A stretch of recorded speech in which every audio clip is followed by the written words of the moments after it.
Hello friend, कैसे हो आप सब। स्वागत करता हूँ मैं अपने यूट्यूब चैनल पर। तो आप सब कैसे हो। आज के करंट अफेयर्स के इस सेशन में आपके लिए काफ़ी सारे मैं इंपॉर्टेंट टॉपिक्स लेकर आया हूँ। तो आशा करता हूँ आपके लिए काफ़ी हेल्पफुल साबित होंगे और आपको पसंद आएंगे। तो देखते हैं आज के इस सेशन में क्या क्या इंपॉर्टेंट टॉपिक हैं जो आपके लिए काफ़ी हेल्पफुल होंगे। तो देखते हैं, चलिए चलते हैं आज के अपने करंट अफेयर के सेशन को स्टार्ट करते हैं और देखते हैं आज के इस सेशन में क्या कुछ इंपॉर्टेंट टॉपिक्स हैं और करंट अफेयर्स के आज क्या क्या इंपॉर्टेंट क्वेश्चंस हैं जो मैं आपके लिए लेकर आया हूं। आशा करता हूं ये आपके लिए काफ़ी हेल्पफुल होंगे और आपके आगे आने वाली बहुत सारे एग्ज़ाम्स में ये काफ़ी आपके लिए मददगार साबित होंगे। चलिए बिना देर के हुए आज के सेशन को स्टार्ट करते हैं। देखते हैं हम हमारा आज का पहला क्वेश्चन। तो हमारा आज का पहला क्वेश्चन है, बिहार राज्य का दूसरा टाइगर रिजर्व किस जिले में स्थापित किया जाएगा। तो इसका जवाब है कैमूर। बिहार का एक शहर है कैमूर, वहीं पर बिहार राज्य का दूसरा टाइगर रिजर्व स्थापित किया जाएगा। तो पश्चिमी चंपारण जिले में वाल्मीकि टाइगर रिजर्व के बाद बिहार को वर्ष के अंत या 2024 की शुरुआत तक ही कैमूर वन्यजीव अभयारण्य में दूसरा बाघ रिजर्व मिलने वाला है। वर्तमान में राज्य में बाघों की कुल संख्या 54 है। तो राष्ट्रीय बाघ रिजर्व संरक्षण प्राधिकरण यानी NTCA ने इसके लिए अपनी मंजूरी भी दे दी है। तो कैमूर वन्यजीव अभयारण्य बिहार का सबसे बड़ा वन्यजीव अभयारण्य है जो कैमूर और रोहतास जिलों में फैला है। इसकी स्थापना सन 1979 में की गई थी। आप सभी को बता दो कि भारत में सबसे ज़्यादा टाइगर रिजर्व की संख्या मध्य प्रदेश में है और इसलिए उसे टाइगर स्टेट का दर्जा भी प्राप्त है। तो आप सभी को बता दो कि बिहार की राजधानी पटना और वहाँ के मुख्यमंत्री श्री नीतीश कुमार जी हैं। हमारा अगला क्वेश्चन है, हाल ही में MS स्वामीनाथन का निधन हो गया है, तो वह किस क्षेत्र के प्रसिद्ध व्यक्ति थे। तो इसका जवाब है कृषि। तो प्रसिद्ध कृषि वैज्ञानिक और भारत में हरित क्रांति के जनक MS स्वामीनाथन का चेन्नई में 98 वर्ष की आयु में निधन हो गया। तो स्वामीनाथन ने धान की अधिक उपज देने वाली किस्मों को विकसित करने में महत्वपूर्ण भूमिका निभाई थी। तो MS स्वामीनाथन का जन्म सन 7 अगस्त सन 1925 को तमिलनाडु के तंजावर जिले में हुआ था। तो स्वामीनाथन को पद्मश्री, पद्म भूषण सहित पद्म विभूषण से सम्मानित किया गया था। उन्हें 1971 में रेमन मैग्सेसे पुरस्कार से भी सम्मानित किया गया था, जो कि फिलीपींस का एक महत्वपूर्ण पुरस्कार है जो वहाँ के तीसरे राष्ट्रपति रेमन मैग्सेसे के सम्मान में दिया जाता है। ये रही उनकी फाइल फ़ोटो। हमारा अगला क्वेश्चन है, GST सहाय इनवॉइस फाइनेंसिंग लोन्स प्लेटफॉर्म किसके द्वारा लॉन्च किया जाएगा। तो इसका जवाब है सिडबी। तो सूक्ष्म लघु और मध्यम उद्यमों यानी कि MSME की आर्थिक और वित्तीय स्थिरता को बढ़ाने के उद्देश्य से भारतीय लघु उद्योग विकास बैंक यानी कि सिडबी एक ऐप आधारित invoice financing loans platform GST सहाय लॉन्च करने जा रहा है। इसकी घोषणा सिडबी के मुख्य महाप्रबंधक राहुल प्रियदर्शी ने एक कस्टमर आउटरीच प्रोग्राम के दौरान की। तो चलिए हम अपने नेक्स्ट क्वेश्चन की तरफ चलते हैं। देखते हैं हमारा अगला क्वेश्चन, ग्लोबल इनोवेशन इंडेक्स 2023 में भारत की रैंकिंग क्या है। तो इसका जवाब है 40वां। तो इस समय ग्लोबल इनोवेटिव इंडेक्स के महत्वपूर्ण अर्थव्यवस्थाओं की सूची जारी कर दी गई है। तो विश्व बौद्धिक संपदा संगठन द्वारा प्रकाशित ग्लोबल इनोवेशन इंडेक्स 2023 रैंकिंग में भारत 132 अर्थव्यवस्थाओं में से 40वें स्थान पर बरकरार है। तो ग्लोबल इनोवेशन इंडेक्स में भारत 2015 में 81वें स्थान से 2023 में 40वें स्थान पर पहुंच गया है। अब देखते हैं कि दुनिया के 10 सबसे इनोवेटिव अर्थव्यवस्थाओं की लिस्ट इसमें कौन कौन से देश हैं। तो इसमें पहले नंबर पर जो स्विट्ज़रलैंड है, 21 सालों से इस सूची में टॉप करता है। दूसरे नंबर पर स्वीडन है जिसकी रैंकिंग तीसरी है। चौथे नंबर पे संयुक्त राज्य अमेरिका अगला नंबर है। उसके अगले रैंकिंग पर है यूनाइटेड किंगडम, उसके बाद है सिंगापुर, फिर से फिनलैंड, 7वें पर है नीदरलैंड, 8वें पर जर्मनी, 9वें पर डेनमार्क और 10वें पर है कोरियाई गणराज्य। अब देखते हैं कि इनकी रैंकिंग जो 2023 में है, इनकी रैंकिंग 2022 में क्या थी। तो स्विट्ज़रलैंड जो कि इस साल टॉप पर है वो 22 में भी टॉप पर थी और जो स्विट्ज़रलैंड की रैंकिंग इस साल दूसरे पर है, पिछले साल उसकी रैंकिंग तीसरी थी। यूएसए की रैंकिंग इस साल तीसरी है, जो कि अगर पिछले साल दूसरी थी। यूके के पोजीशन में कोई बदलाव नहीं हुआ, वो चौथे रैंकिंग पर बरकरार है। सिंगापुर के राजा ने इसमें सुधार किया है और 7वें से 5वें नंबर पर आ गई है, जो पिछले साल 7वें नंबर पर थी। फिनलैंड इस साल 6ठे नंबर पर है, जो पिछले साल 9वें नंबर पर थी। नीदरलैंड इस साल 7वें नंबर पर है, जो कि पिछले साल 5वें नंबर पर थी, यानी उसे 2 रैंकिंग का नुकसान हुआ है।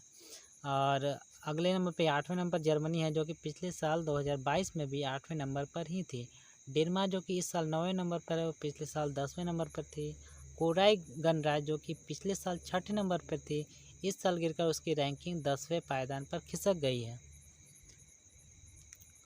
तो अब देख लें कि ये जो ग्लोबल इनोवेटिव इंडेक्स है, इसके क्या बैकग्राउंड है और ये किन किन क्षेत्रों में इस इनोवेटिव आइडिया को जारी करने के लिए प्रतिबद्ध है। तो यानी कि WIPO ग्लोबल इनोवेटिव इंडेक्स, तो WIPO के ग्लोबल इनोवेटिव इंडेक्स के अनुसार स्विट्ज़रलैंड, स्वीडन, संयुक्त राज्य अमेरिका, यूनाइटेड किंगडम और सिंगापुर 2023 में दुनिया की सबसे इनोवेटिव अर्थव्यवस्थाएँ हैं। पिछले दशक में मध्यम आय वाली अर्थव्यवस्थाओं तेज़ी से आगे बढ़ी हैं। तो हाल ही में विश्व बौद्धिक संपदा संगठन ने ग्लोबल इनोवेशन इंडेक्स 2023 जारी किया था।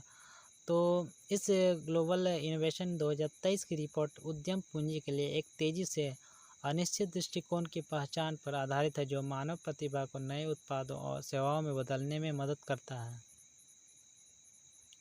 अब देखते हैं इसमें क्या है भारत की रैंकिंग। तो इस रिपोर्ट के अनुसार भारत को दुनिया के कुल 132 अर्थव्यवस्थाओं में 40वीं रैंकिंग दी गई है, यानी कि जो इनके जो मॉनिटरिंग होती है, जो रैंकिंग जारी की है, तो 132 अर्थव्यवस्थाओं में जारी की गई है। तो भारत पिछले वर्ष भी इसी रैंक पर था। इस रिपोर्ट पर प्रतिक्रिया देते हुए नीति आयोग ने कहा कि भारत पिछले कई वर्षों से इस इंडेक्स में काफ़ी तेज़ी से आगे बढ़ रहा है। तो भारत 2015 में 81वें स्थान से इस साल 40वें स्थान पर आ गया है।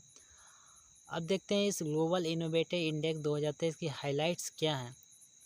तो इस रैंकिंग में चीन GII शीर्ष 30 में एकमात्र मध्यम आय वाली अर्थव्यवस्था के रूप में शामिल है, यानी कि शीर्ष 30 लिस्ट में चीन इस लिस्ट में 12वें स्थान पर है। इसके बाद जापान 13वें स्थान पर है। इस रैंकिंग में डेनमार्क 9वें, स्वीडन दूसरे स्थान पर है। वहीं बाल्टिक देश एस्टोनिया 16वें, लिथुआनिया 34वें और लातविया 37वें स्थान पर है। इजराइल 14वें स्थान पर है।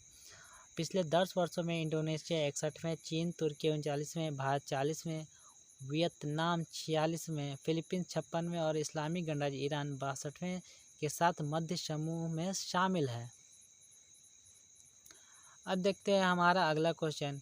तो हमारा अगला क्वेश्चन है, ऑस्कर 2024 के लिए भारत की ऑफिशियल एंट्री के रूप में किस फिल्म को नामित किया गया है। तो इसका जवाब है 2018 की एवरीवन इज़ अ हीरो। तो फिल्म फेडरेशन ऑफ इंडिया ने केरल बाढ़ पर आधारित Malayalam film 2018 everyone is a hero को 2024 में अकादमी पुरस्कार ऑस्कर के लिए भारत की ऑफिशियल एंट्री के रूप में नामित किया है। तो 2018 पहली ऐसी मलयालम फिल्म है जिसने 100 करोड़ का आंकड़ा सबसे तेज पार किया था। अब यह फिल्म अकादमी पुरस्कार में भारत का नेतृत्व करेगी। आप सभी बता दो कि केरल में उस वक्त काफ़ी भयानक बाढ़ आई हुई थी, उसी के बेस पर इस फिल्म को बनाया गया है और इसे भारत की ओर से ऑफिशियल एंट्री भी ऑस्कर के लिए उसमें मिली है। अब हमारा अगला क्वेश्चन है क्रिकेट से जुड़ा हुआ है। तो T20 इंटरनेशनल क्रिकेट में सबसे तेज अर्धशतक का रिकॉर्ड किस खिलाड़ी ने बनाया। तो इसका जवाब है नेपाल के दीपेंद्र सिंह एरी। ये रही उनकी फाइल फ़ोटो। तो अब इससे जुड़ा ही अगला क्वेश्चन हम लेते हैं, उसके बाद इसके बारे में डिटेल बात करेंगे। तो T20 इंटरनेशनल क्रिकेट में सबसे तेज अर्धशतक का रिकॉर्ड किस खिलाड़ी ने बनाया। तो इसका जवाब है कुशल मल्ला। तो इसमें सबसे तेज है, सॉरी जो क्वेश्चन है इसमें तेज है शतक का रिकॉर्ड। तो इसका जवाब भी नेपाल के ही कुशल मल्ला है, जो कि उसी मैच में उन्होंने बनाया है। तो नेपाल के दीपेंद्र सिंह एरी ने इंग्लैंड के खिलाफ 2007 T20 विश्व कप में बनाए गए युवराज सिंह के 16 साल पुराने T20 क्रिकेट में सबसे तेज अर्धशतक के रिकॉर्ड को तोड़ दिया। तो दीपेंद्र 10 गेंदों पर कुल 52 रन बनाकर नाबाद रहे।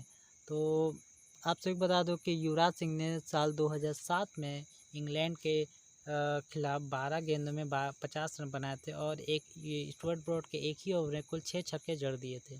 तो उसी रिकॉर्ड को तोड़ते हुए नेपाल के दीपेंद्र सिंह एरी ने एक नया कीर्तिमान स्थापित किया है और उन्होंने कुल 10 गेंदों में ही 52 रन बना लिए।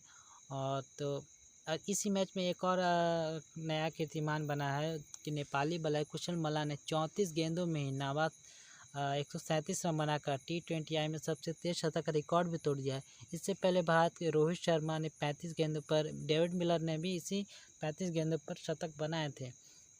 आपसे बता दो कि इस समय एशियन गेम्स का आयोजन चाइना के ग्वांगझू में हो रहा है। तो उसी एशियन गेम्स में खेले गए नेपाल और मंगोलिया के खिलाफ मैच में दीपेंद्र ने यह रिकॉर्ड बनाया और उसी मैच में कुशल मल्ला ने भी 34 गेंदों में नाबाद 137 बनाकर सबसे तेज T20 इंटरनेशनल जो शतक का रिकॉर्ड भी तोड़ दिया है।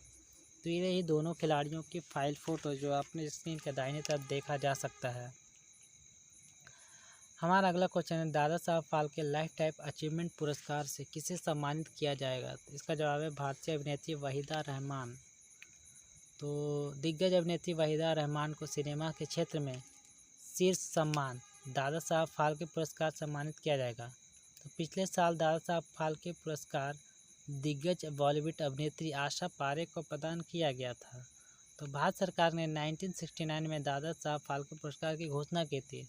दादा साहब फाल्के को भारतीय सिनेमा के जनक के रूप में यानी फादर ऑफ इंडियन सिनेमा के रूप में जाना जाता है। तो वह रही वहीदा रहमान की प्रोफाइल फ़ोटो जिन्हें इस साल का दादा साहब फाल्के पुरस्कार दिया जाएगा। हमारा अगला क्वेश्चन है, वनडे क्रिकेट इतिहास में किस टीम ने 3000 छक्के लगाने का रिकॉर्ड बनाया है? तो इसका जवाब है भारत की क्रिकेट टीम ने। तो भारत वनडे क्रिकेट इतिहास में 3000 छक्के लगाने वाली पहली टीम बन गई है।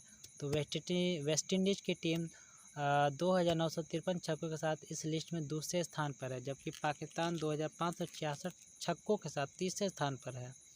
तो भारतीय टीम ने यह मुकाम ऑस्ट्रेलिया के खिलाफ दूसरे वनडे में हासिल किया। टीम इंडिया ने इस मैच में कुल 18 छक्के लगाए। सूर्य कुमार यादव ने इस मैच में सर्वाधिक 6 छक्के लगाए हैं। हमारा अगला क्वेश्चन है, भारत की पहली ग्रीन हाइड्रोजन फ्यूल सेल बस को किस राज्य यूटी में लॉन्च किया गया? तो इसका जवाब है भारत की राजधानी दिल्ली में। तो पेट्रोलियम और प्राकृतिक गैस मंत्री हरदीप सिंह पुरी ने नई दिल्ली में इंडिया गेट से अपनी तरह की पहली हाइड्रोजन फ्यूल सेल बस को लॉन्च किया। इस अवसर पर उन्होंने कहा कि सरकार ग्रीन फ्यूल की नई पीढ़ी लाने के लिए मिशन मोड में काम कर रही है। तो इंडियन ऑयल के चेयरमैन श्रीकांत माधव वैद्य ने कहा कि साल के अंत तक दिल्ली एनसीआर क्षेत्र में 13 और बसें लॉन्च की जाएंगी। तो आप देख सकते हैं कि इस लॉन्च के मौके पर पेट्रोलियम और प्राकृतिक गैस मंत्री और वहीं अन्य लोगों के साथ इस मौके पर इस बस को हरी झंडी दिखाते हुए। हमारा अगला क्वेश्चन है, एशियन गेम्स 2022 जो कि इस साल आयोजित की जा रही है, भारत ने अपना पहला स्वर्ण पदक किस खेल में जीता? तो इसका जवाब है निशानेबाजी में। तो भारत ने एशियाई खेलों 2023 में जो कि 2022 का ये है, इस साल आयोजित किया जाए, अपना पहला स्वर्ण पदक जीत लिया है। तो ऐश्वर्या प्रताप सिंह, दिव्यांश सिंह पवार और रुद्राक्ष पाटिल ने 10 मीटर एयर राइफल पुरुष टीम इवेंट में शीर्ष स्थान हासिल किया। तो भारत की इस तिकड़ी ने 10 मीटर एयर राइफल में विश्व रिकॉर्ड स्कोर 1893.7 के साथ गोल्ड मेडल पर कब्जा किया है। एशियाई खेलों के 19वें संस्करण का आयोजन 23 सितंबर से चीन के ग्वांगझू में किया जा रहा है। तो भारत के 655 एथलीट इस इवेंट में भाग ले रहे हैं। तो भारत के निशानेबाजी टीम गोल्ड मेडल के साथ उनको इस फ़ोटो सेशन में देखा जा सकता है, जो कि भारत का पहला गोल्ड मेडल भी है इस एशियाई खेलों में। तो फ्रेंड, आज की वीडियो में इतना ही। आज का सेशन आपको कैसा लगा आप मुझे कमेंट करके बता सकते हैं। ऐसा आशा करता हूँ कि आज का ये वीडियो आपको पसंद आए होंगे और ऐसे भी आशा करता हूँ ये आपके लिए आने वाले कई सारे एग्ज़ाम में काफ़ी हेल्पफुल साबित होंगे। तो इसी उम्मीद के साथ आपसे मिलते हैं नेक्स्ट वीडियो में। तब तक के लिए धन्यवाद। इसी तरह मुझे देखते रहिए। तब तक के लिए आपसे मिलते हैं नेक्स्ट वीडियो में।